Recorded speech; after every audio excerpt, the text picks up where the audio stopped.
हाय, इस वीडियो में हम इलेक्ट्रिसिटी वायरिंग के बारे में बात करेंगे। फ्लैट के अंदर में जो फॉल सीलिंग फ्रेमिंग के बाद में आपके घर में वायरिंग होती है, अगर वो गलत तरीके से हो गई तो आपके घर में फायर का इशू हो सकता है। और अगर एक्स्ट्रा लाइट्स आपको देनी है तो वो दिक्कत कर सकती है फिक्स करने के लिए।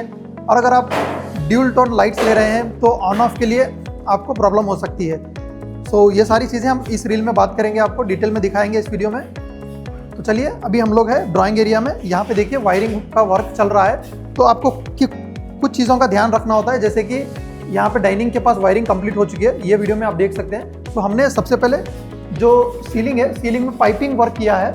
पाइपिंग वर्क के द्वारा आपका वायर आराम से पास होता है, जिसमें एक 25 mm की पाइप, फ्लेक्सिबल पाइप ना होकर आपकी स्ट्रेट पाइप हम लोग ऐड करके इस तरीके से फ्रेमिंग करते हैं। बहुत से लोग करते ही हैं कि इसको फ्लेक्सिबल पाइप में भी कर देते हैं वायरिंग, बट वो करने से आपको डेंजर हो सकता है, वायर्स इजीली पास नहीं हो पाएंगे। तो इसके लिए 25 mm पाइप में आपको फ्रेमिंग करनी होती है और कॉर्नर्स पे आपको फ्लेक्सिबल पाइप देनी होती है, जिसकी वजह से आप ये पाइप को मूव कर सकते हैं। जैसे कि आपका लाइट सीलिंग में कटआउट होने के बाद में अगर 1 फीट इस साइड में आ गया या फिर 1 फीट इस साइड में आ गया, तो आप इस तरीके से मूव करके वायर आराम से इसमें से निकाल सकते हैं और इसको लाइट फिक्स कर सकते हैं। और इसके अलावा जो थर्ड पॉइंट है, क्वांटिटी ऑफ वायर्स। जैसे कि यहाँ पे आप देख सकते हैं, एक लाइट के लिए यहाँ पे हम लोग ने इतने वायर्स दिए हैं, तो सिंगल वायर आपका 2 वायर्स पूरे बोर्ड तक जाएंगे।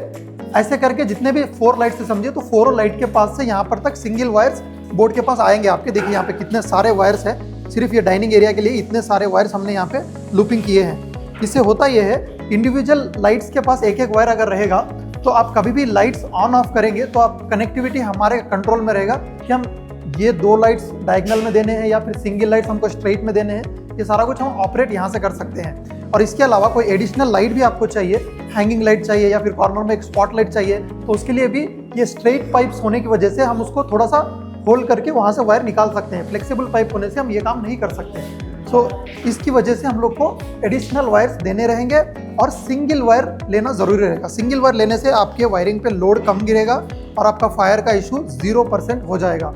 वरना बहुत से लोग करते ही हैं, 2 वायर्स यहाँ से लेकर जाके ऊपर में आपका स्प्लिट कर देते हैं, जिसकी वजह से वायर पे लोड ज़्यादा गिरता है और फायर का इशू बढ़ जाता है। और एक और चीज़, जॉइंट्स बिल्कुल भी नहीं देने हैं। जैसे कि बहुत से लोग करते हैं कि पाइपिंग में से वायर यहाँ से पास कर देंगे, यहाँ से आपका जंक्शन से यहाँ तक पास करेंगे और ये वाले जंक्शन से चिप आउट करके ऊपर ले लेंगे और वहाँ पे जॉइंटिंग कर देंगे उसको। तो जॉइंट करने से फायर का इशू और बढ़ जाता है जॉइंट्स करने से। सो ये चीज़ों का ध्यान रखना होता है। और इस तरीके की जो एग्जीक्यूशन प्रोसेस की सीरीज रहेगी हमारी, और भी वीडियोस आपको कंटिन्यू मिलेंगी आगे step by step interior process में। जैसे कि आप नेक्स्ट वीडियो में आपके लिए लाने वाले हैं कि बोर्ड्स किस तरीके से फिक्स होते हैं सीलिंग में, और उसके बाद में हम आपको बताएंगे पेंटिंग वर्क कैसे होता है, लाइट फिक्सचर कैसे होते हैं। इस तरीके के आपको डिटेल इन्फॉर्मेटिव वीडियोस के लिए इंटीरियर एग्जीक्यूशन प्रोसेस और इंटीरियर ऑफिस प्रोसेस के लिए हमें फॉलो कीजिए। Thanks for watching.